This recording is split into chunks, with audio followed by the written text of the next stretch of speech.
Segunda carta de Pedro. Segunda Pedro 1. Da parte de Simão Pedro, servo e apóstolo de Jesus Cristo, àqueles que, pela justiça do nosso Deus e Salvador Jesus Cristo, receberam uma fé tão preciosa como a nossa. Que a graça e a paz aumentem em vós pelo conhecimento de Deus e de Jesus nosso Senhor. Deus, pelo seu poder, concedeu-nos tudo o que é necessário para vivermos em santidade, ao dar-nos a conhecer aquele que nos chamou pela sua glória e poder. Foi assim que ele nos concedeu os grandes e preciosos dons que havia prometido, a fim de que tomem parte na natureza divina e fujam dos maus desejos da corrupção que existe no mundo. Por isso, esforcem-se por juntar à vossa fé o bom procedimento, ao bom procedimento o conhecimento, ao conhecimento o domínio de si próprio, a esse domínio a paciência, à paciência o apego a Deus, ao apego a Deus a dedicação fraterna e à dedicação o amor. Se tiverem estas virtudes em abundância, elas hão de tornar-vos ativos e capazes de progredirem no conhecimento de nosso Senhor Jesus Cristo. Mas quem não tem estas virtudes é um cego que anda às apalpadelas e se esqueceu de que lhe foram perdoados os seus pecados de outrora. Por isso, meus irmãos, esforcem-se cada vez mais por se manterem firmes na escolha e chamamento que receberam de Deus. Se fizerem assim, não voltarão a cair no mal. E desse modo vos será oferecida uma entrada larga e ampla no reino eterno de Jesus Cristo, nosso Senhor e Salvador. É por isso que eu não deixarei de vos recordar estas coisas, apesar de já as saberem e estarem firmes na verdade que receberam. Entretanto, acho que é justo chamar-vos a atenção com estes conselhos, enquanto estou neste mundo. Eu sei que brevemente deixarei esta vida, conforme me deu a conhecer nosso Senhor Jesus Cristo. Mesmo assim, farei o possível por que se lembrem destas coisas depois da minha morte. O ensinamento que vos demos sobre o poder e a vinda de nosso Senhor Jesus Cristo não era baseado em contos ou lendas, porque nós vimos a sua grandeza com os nossos próprios olhos. Nós estávamos presentes quando ele recebeu honra e glória de Deus Pai, ao descer da suprema glória do céu, aquela voz: "Este é o meu Filho querido, tenho nele a maior satisfação." Nós ouvimos essa voz vinda do céu, quando estávamos com ele na montanha sagrada. Temos assim mais assegurada a mensagem anunciada pelos profetas. Fazem bem em prestar-lhe atenção, pois é como uma lâmpada que brilha num lugar escuro até que chegue o dia e que a estrela da manhã alumie os vossos corações. Mas saibam, antes de tudo, que ninguém pode interpretar por si mesmo uma profecia da Escritura. Pois nunca uma profecia veio por iniciativa humana, mas porque certos homens, conduzidos pelo Espírito Santo, falaram da parte de Deus.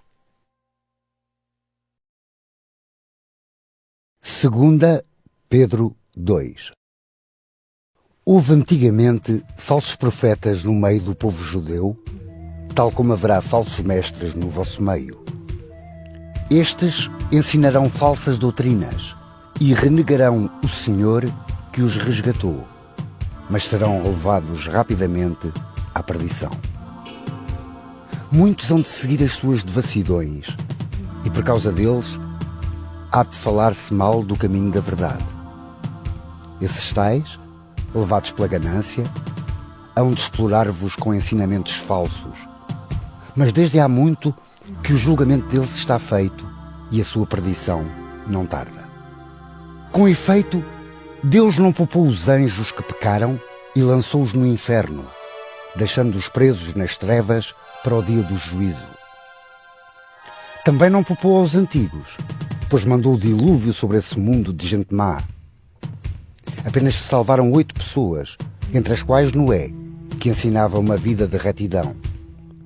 Deus condenou as cidades de Sodoma e Gomorra, reduzindo-as a cinza, para servir de exemplo à gente má que viria depois. Mas libertou Ló, que era homem justo e se revoltava contra a vida imoral daquela gente perversa. Esse homem justo vivia naquele meio e todos os dias se atormentava ao ver e ouvir o mal que se fazia. É assim que o Senhor livra os justos da provação e guarda os injustos para o castigo do dia do juízo. Castigará principalmente os que se entregam aos desejos impuros do corpo e desprezam a autoridade do Senhor. Esses falsos mestres são atrevidos e arrogantes. Não têm respeito para com os poderes do céu e até os ofendem. Ora, nem os próprios anjos, que têm mais força e autoridade, dizem palavras ofensivas contra tais poderes diante do Senhor. Essas pessoas assemelham-se aos animais irracionais que vivem para serem apanhados e levados à morte. Falam mal daquilo que não compreendem. Serão destruídos da mesma maneira que os animais. Foram injustos e por isso terão a paga da injustiça. Encontram prazer em satisfazer as suas paixões em pleno dia. São uma vergonha e um escândalo quando tomam parte nas vossas festas e se divertem com os seus prazeres enganadores. Os seus olhares são imorais e os seus apetites sensuais insaciáveis. Seduzem as pessoas menos firmes e estão cheios de cobiça. É uma gente amaldiçoada. Afastaram-se do bom caminho e perderam-se. Seguiram o caminho de Balaão, filho de Beor, que quis ganhar dinheiro com a injustiça. Ele foi repreendido do seu pecado por uma burra, que sendo muda, falou com voz humana e fez parar a insensatez do profeta. Esses homens são como fontes sem água e como nuvens levadas pela tempestade. Deus reservou-lhes um lugar nas trevas mais escuras. Dizem palavras atrevidas e estúpidas e servem-se dos seus apetites imorais para seduzirem aqueles que pouco antes se tinham afastado dos que vivem no erro. Prometem-lhes a liberdade quando eles próprios são escravos de vícios que os levam à perdição, pois todo o homem é escravo daquilo que o domina.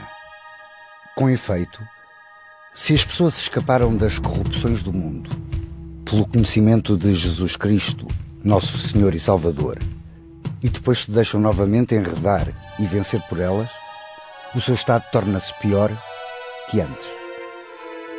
Teria sido melhor para eles não terem conhecido o caminho da justiça do que conhecê-lo e depois afastarem-se do sagrado mandamento que lhes foi dado. Acontece-lhes o que diz aquele provérbio verdadeiro: o cão voltou ao seu próprio vômito e a porca acabada de se lavar voltou a revolver-se na lama. Segunda Pedro 3. Meus queridos amigos, esta é a segunda carta que vos escrevo. Tanto numa como noutra, procurei despertar-vos, trazendo à vossa memória estes bons pensamentos. Lembrem-se das palavras dos santos profetas e do mandamento do Senhor e Salvador que vos ensinaram os vossos apóstolos. Antes de mais, fiquem a saber que, nos últimos dias, hão de aparecer certas pessoas que viverão de acordo com as suas paixões. Fazendo troça, dirão: Cristo prometeu voltar. Em que é que ficou essa promessa? Os nossos pais já morreram e tudo continua na mesma, como desde o princípio do mundo. Esquecem-se, propositadamente, que desde há muito existem os céus e a terra. Pela palavra de Deus, a terra foi separada da água e estabelecida no meio da água. E foi também por meio da água, isto é, pelo dilúvio, que o mundo antigo foi destruído. Mas os céus e a terra, que agora existem, são guardados para o fogo, segundo a mesma palavra de Deus.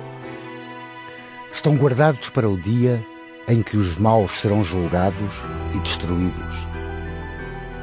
Queridos amigos, há ainda uma coisa que não devem esquecer.